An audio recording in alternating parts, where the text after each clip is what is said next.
আমি এখন যেহেতু ফাইনাল সিদ্ধান্ত নিয়ে নেমে গেছি, আজকে যখন প্রচারণায় করেছি, আমি এখন সংসদে ভোটাররা যদি বুকে না টেনে নেন তাহলে হাজার নমিনেশন বৃহৎ লাভ। সিলেটের এই ন্যায়সঙ্গত দাবি দেওয়া শুধু পার্লামেন্টে নয়, বহির্বিশ্বে পর্যন্ত আওয়াজ উঠবে ইনশাআল্লাহ।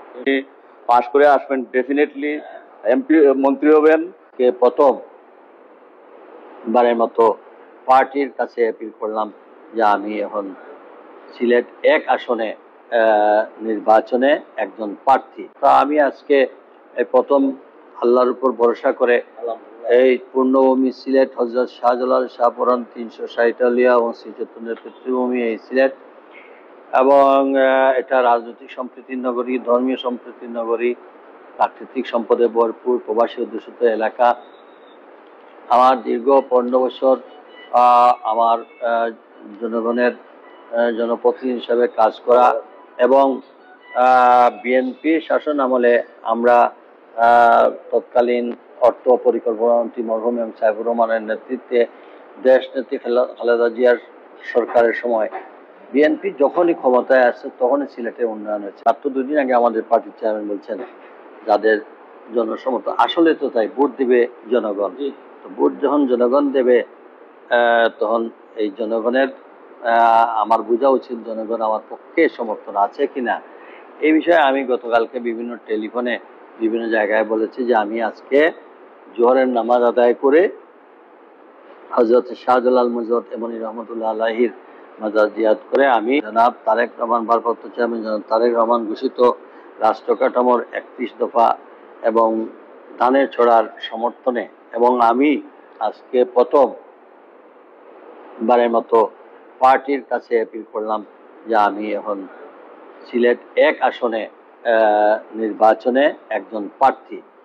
এখন দল সব দিকে মূল্যায়ন করলে যদি আমাকে দেওয়া হয়, আমার এই মহানগরে আজকে কিন্তু আমি দলের ব্যানারে যাই নাই, আজকে এই 1 কনস্টিটিউয়েন্সির জনগণকে আহ্বান করেছিলাম যে আপনারা যদি সমর্থন দেন, এগিয়ে আসে পরামর্শ দেন, তাহলে আমি আমার দলের কাছে অ্যাপিল করব।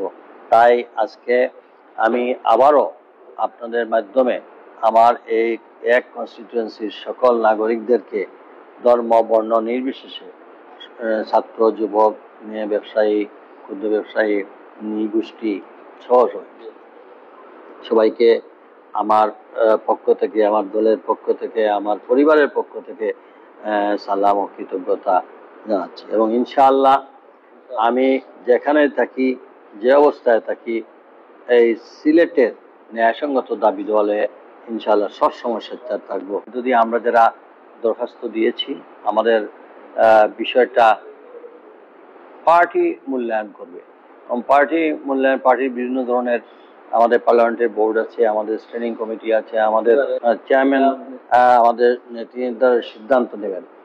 এর আগ পর্যন্ত আমরা আমাদের পরীক্ষায় পাশ করার জন্য যা যা করা, আমি সিলেটবাসীকে অনুরোধ করব আপনারা সবাই স্যারের জন্য ঝাঁপিয়ে পড়েন এবং একজন ভালো মানুষকে ফ্লোর সৃষ্টি করে দেন।